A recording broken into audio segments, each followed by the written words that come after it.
Nous y voilà, nous y sommes. Depuis 50 ans que cette tourmente menace dans les hauts fourneaux de l'incurie de l'humanité, nous y sommes. Dans le mur, au bord du gouffre, comme seul l'homme sait le faire avec brio, qui ne perçoit la réalité que lorsqu'elle lui fait mal. Telle notre bonne vieille cigale à qui nous prêtons nos qualités d'insouciance, nous avons chanté, dansé. Quand je dis nous, entendons un quart de l'humanité, tandis que le reste était à la peine. Nous avons construit la vie meilleure. Nous avons jeté nos pesticides à l'eau, nos fumées dans l'air. Nous avons conduit 3 voitures. Nous avons vidé les mines. Nous avons mangé des fraises au bout du monde. Nous avons voyagé en tous sens. Nous avons éclairé les nuits. Nous avons chaussé des tennis qui clignotent quand on marche. Nous avons grossi. Nous avons mouillé le désert, acidifié la pluie, créé des clones. Franchement, on peut dire qu'on s'est bien amusé. On a réussi des trucs carrément épatants. Très difficiles, comme faire fondre la banquise, glisser des bestioles génétiquement modifiées sous la terre, déplacer le Gulf Stream, détruire un tiers des espèces vivantes, faire péter l'atome, enfoncer des déchets radioactifs dans le sol, ni vu ni connu. Franchement, on s'est bien marré. Franchement, on a bien profité. Et on aimerait bien continuer. Tant il va de soi qu'il est plus rigolo de sauter dans un avion avec des tennis lumineuses que de biner des pommes de terre. Certes. Mais nous y sommes, à la 3e révolution, qui a ceci de très différent des 2 premières, la révolution néolithique et la révolution industrielle pour mémoire, qu'on ne l'a pas choisie. On est obligé de la faire, la 3e révolution, demanderont quelques esprits réticents et chagrins.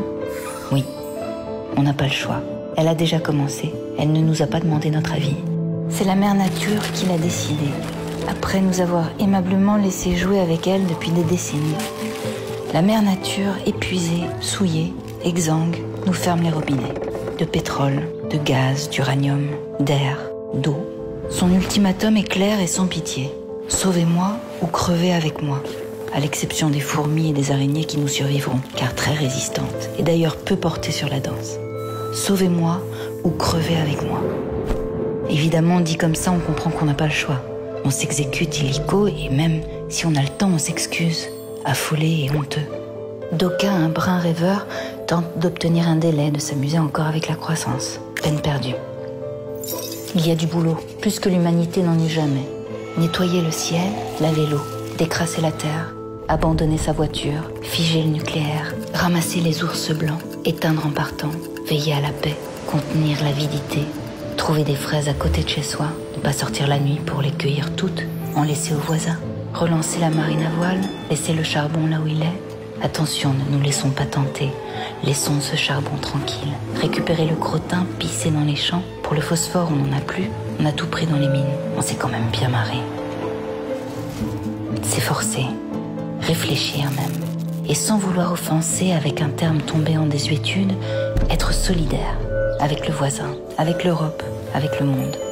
Colossal programme que celui de la 3e révolution. Pas d'échappatoire, allons-y.